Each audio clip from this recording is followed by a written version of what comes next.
Have you ever felt you're your own worst enemy? Sometimes, how we treat ourselves can be more damaging than how others treat us. Life is not always about staying away from toxic people. Sometimes we need to look in the mirror and recognize when we're being toxic to ourselves. Are you ready to look inward for the sake of your happiness and inner peace? Here are 8 signs to watch out for. Endless apologies. Over-apologizing is often a way people avoid conflict or seek approval. For example, you could be in a team meeting where you share an idea and immediately apologize, fearing that you might have inconvenienced others or that your idea isn't good enough. This constant self-blame can wear down your self-esteem and confidence and make you feel unworthy of being heard. Constantly apologizing is like having an automatic sorry button. It is unhealthy. It can indicate that you undervalue yourself and take on unnecessary blame. Not only that, behaviors like this may make you a prime target for manipulators and selfish people who are looking for a scapegoat. Trust that your ideas are valuable and your voice matters just as much as anyone else's. Staying in toxic company. Do you have friends or partners who put you down, make you feel small, or take advantage of you? Staying in relationships where you are treated poorly can be a sign of low self-worth. Imagine a partner who always criticizes your choices or a friend who only contacts you when they need something. If you continue spending time with them because you think you don't deserve better, you're being toxic to yourself. One-sided relationships only drain your energy and diminish your self-esteem. Surround yourself with people who lift you up, not drag you down. Phantom phone checks. Are you always checking your phone? Anxiously waiting for messages that never come? It's easy to fall into the trap of measuring your worth by online attention, but true self-worth comes from within. Instead of refreshing your inbox for messages, focus on building a sense of value that doesn't rely on others.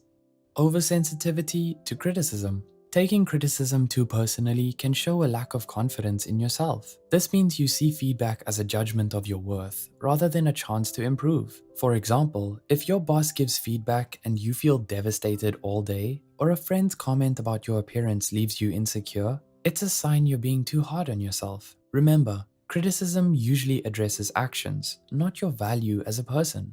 By separating yourself from the feedback and focusing on the constructive aspects, you cultivate a healthier relationship with criticism. Reflect on feedback and use it as a tool for self-improvement, rather than a source of validation or rejection. This approach will help you grow and build confidence in your abilities. But if the criticism given wasn't constructive, but rather meant to erode your self-esteem, perhaps due to their own insecurities, envy, or overall bitterness, in that case, it is important to recognize that as well and distance yourself from people who don't have good intentions. Love and believe in yourself enough to walk away from people who bring you down.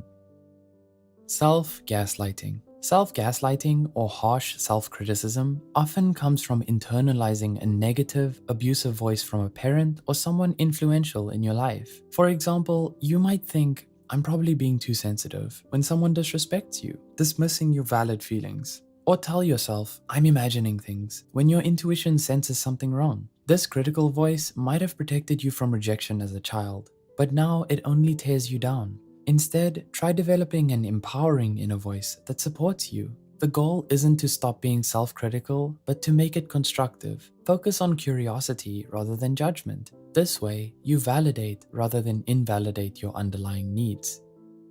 The comparison trap. Comparison is the thief of joy. It sets you up for constant disappointment, making you feel inadequate and unhappy. You might scroll through Instagram and feel envious of a friend's vacation photos, questioning why your life isn't as exciting, or hear about a colleague's promotion and feel like a failure, even though you've achieved many of your own goals. Everyone's journey is unique, so don't compare your behind the scenes to someone else's highlight reel. Sleeping as escapism. Using sleep as a way to escape from your problems is harmful. This happens when you go to bed early or take naps not because you're genuinely tired, but because you want to avoid dealing with the stress and difficulties in your life. While getting enough rest is important for your health, relying on sleep to avoid your problems can actually make things worse. Instead, try healthier coping strategies like setting a SMART action plan. Be specific. Clearly define the problem you want to solve. Make it measurable. Set goals you can track. Make sure your goal is achievable. Ensure it is relevant and aligns with your needs. Finally, set a time limit. a deadline to keep you on track. And remember, it's perfectly okay to seek support when you need it. Agreeing to everything. Always agreeing with others to avoid conflict can mean you're suppressing your true self. For instance, you might agree to a friend's plan you don't like just to avoid upsetting them. This can make you resentful and lose your own identity. Additionally, research shows that this people-pleasing behavior might actually be a fawn trauma response, which is a maladaptive way people create safety in relationships by prioritizing others' needs over their own to maintain safety and avoid conflict and rejection. Remember, expressing your opinions and standing up for what you believe in is important. I hope this video helped you recognize some of the ways we can be toxic to ourselves. It takes a lot of courage to look inward and face these behaviors, but doing so is a powerful step towards self-improvement and healing. Remember, you are deserving of love, respect, and happiness. These signs are not a measure of your worth. They're simply areas where you can grow and become kinder to yourself.